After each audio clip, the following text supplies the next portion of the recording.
طاہر اشرفی صاحب، کتنا اہم ثابت ہوگا یہ معاہدہ جو آج امریکی صدر کی جانب سے کیا گیا ہے، اور اس میں الفاظ بھی استعمال کیے گئے ہیں، حماس کو ڈسمنٹل کیا جائے گا اور بحال کی جائے گی وہ تمام سرحدیں جو ہیں، جو معاملات ہیں وہاں پر؟ بسم اللہ الرحمن الرحیم نحمدہ ونصلی ونسلم علی رسولہ الکریم۔ دیکھیے، گزارش یہ ہے کہ یہ معاہدہ جو ہے، یا یہ جو ابھی امریکی صدر نے اعلان کیا ہے، یہ کوئی ان کا اپنا اعلان نہیں ہے۔ اس کے اوپر بہت لمبی مشاورت ہوئی ہے، جس میں تمام عرب اسلامی ممالک بھی شامل ہیں، اور تقریباً 160 ممالک جو ہیں وہ اس کے اوپر آن بورڈ لیے گئے ہیں کہ ایک آزاد خود مختار فلسطینی ریاست قائم ہو، اور یہ جو فلسطینیوں کا خون بہتا ہے اور جو بربریت اور وحشت ہم نے دیکھی ہے اس کا سلسلہ ختم ہو۔ تو اگر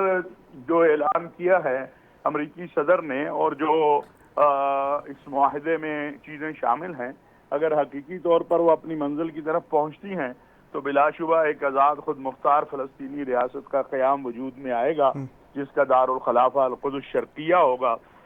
اور اس میں تو یہ تو حماس خود بھی کہتی ہے کہ اگر ایک آزاد خود مختار فلسطینی ریاست قائم ہو جائے تو ہم اپنا اسلحہ جو ہے ہم ایک نظم کے نیچے آنے کو تیار ہیں، جو فلسطینی اتھارٹی ہے اس کے۔ تو دوسری بات یہ ہے کہ اگر فلسطینی اسے تسلیم کرتے ہیں، فلسطین کے لوگ اسے تسلیم کرتے ہیں، تو عالم اسلام کو یا عالمی دنیا کو اسے تسلیم کرنا ہوگا، اس لیے کہ یہ انہوں نے قربانیاں دی ہیں، 100 سال سے وہ قربانی دے رہے ہیں۔ اہل غزہ نے جس طرح اپنی زمین کا ایک پتھر بھی کسی کو نہیں لینے دیا ہے، تو آج فیصلہ کرنے کا حق بھی اہل غزہ کا تھا، اہل فلسطین کا تھا۔ یہ سلسلہ بہت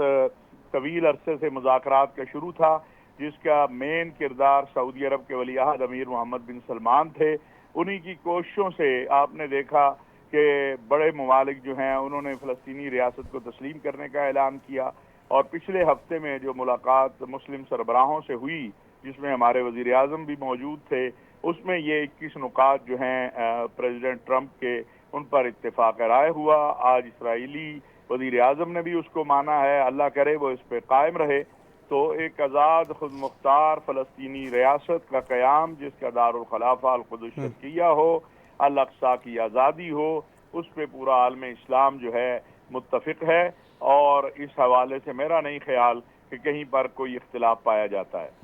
اچھا علامہ صاحب، یہ بتائیے گا کہ آپ کو لگتا ہے کہ جو ماضی میں ہم نے دیکھا اس طرح کی بہت سی پہلے بھی باتیں گردش کرتی رہی ہیں، اسرائیل پہ اب اعتبار کیا جا سکتا ہے کہ قطر پہ اس سے پہلے انہوں نے حملہ کر دیا جہاں پہ ثالثی کی تمام باتیں ہو رہی تھیں، اور اب ایک اتنا بڑا جو ہے وہ معاہدہ ہونے جا رہا ہے، کیا اسرائیل اس پر من اسی طرح سے عمل کرے گا؟ مسلم دنیا جو ہے وہ بھی، اور عالمی دنیا بھی، اور امریکہ بھی، اصل تو اسرائیل کی طاقت امریکہ ہے، اور اگر امریکہ میں کھڑے ہو کے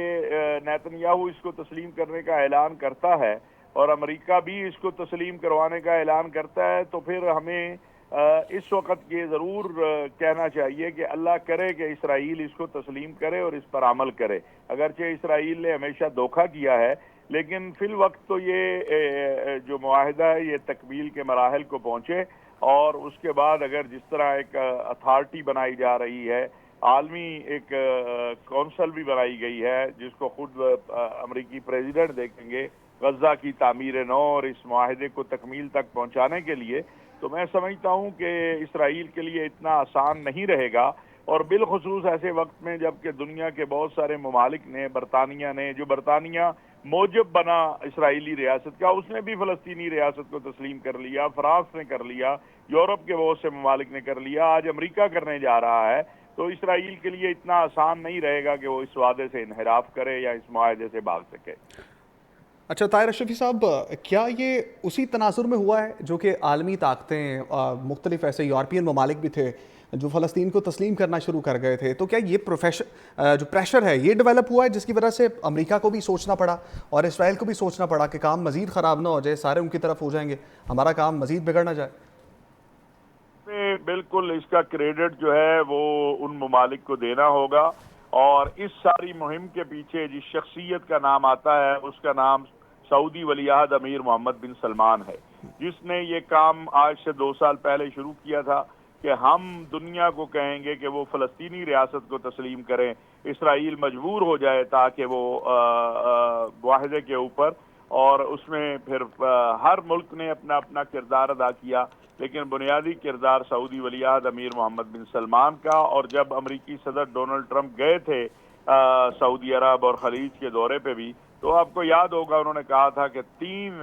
جو ہے بادشاہ انہوں نے مجھ سے بات کی ہے، اور انہوں نے مجھ سے کہا ہے کہ بھئی اب یہ معاملہ جو ہے اس کو ختم کریں، اور 2 ریاستی حل کی بات کی ہے۔ لیکن ہم یہ سمجھتے ہیں ہمارے سامنے ایک آزاد خود مختار فلسطینی ریاست کا قیام ہے، ہمیں اس کی طرف توجہ کرنی ہے، اور وہی ہماری منزل مقصود ہے، اور اسی کے لیے ہم دعا گو ہیں۔ اور فلسطینی شہداء کا خون جو ہے وہ رنگ لا رہا ہے، اہل غزہ کی قربانیاں رنگ لا رہی ہیں۔ ہمیں اللہ تعالیٰ کا شکر ادا کرتے ہوئے یہ دعا کرنی چاہیے کہ اب مزید کسی فلسطینی کا خون نہ بہے، اور فلسطین کا قضیہ جو ہے وہ پرامن طریقے سے حل ہو، الاقصی کو آزادی ملے، اور اہل فلسطین کو ایک آزاد خود مختار فلسطینی ریاست ملے جس کا دارالخلافہ القدس الشرقیہ ہو۔ اچھا علامہ صاحب، ایک اور بڑی اہم چیز ہے، وہ یہ ہے کہ گریٹر اسرائیل کا خواب دیکھتے ہیں نیتن یاہو، اور یہ صرف ان کا خواب نہیں تھا، ان کے والد محترم کا بھی یہ خواب تھا۔ تو اب اس کانٹیکس میں یہ ساری چیزیں دیکھتے ہوئے اتنی آسانی سے اسرائیل کو یہ معاہدہ ہضم ہو جائے گا جہاں پہ خود مختاری تسلیم کی جا رہی ہے غزہ کی، اور تمام معاملات جو ہیں وہ ان کے حق میں جا رہے ہیں؟ ایک جملہ کہوں گا، الحمدللہ وہ جو گریٹر اسرائیل کا خواب تھا وہ پاکستان سعودی عرب معاہدے کے نتیجے میں زمین کے نیچے دفن ہو گیا، اور انشاءاللہ وہ کبھی بھی نہیں نکل سکتا۔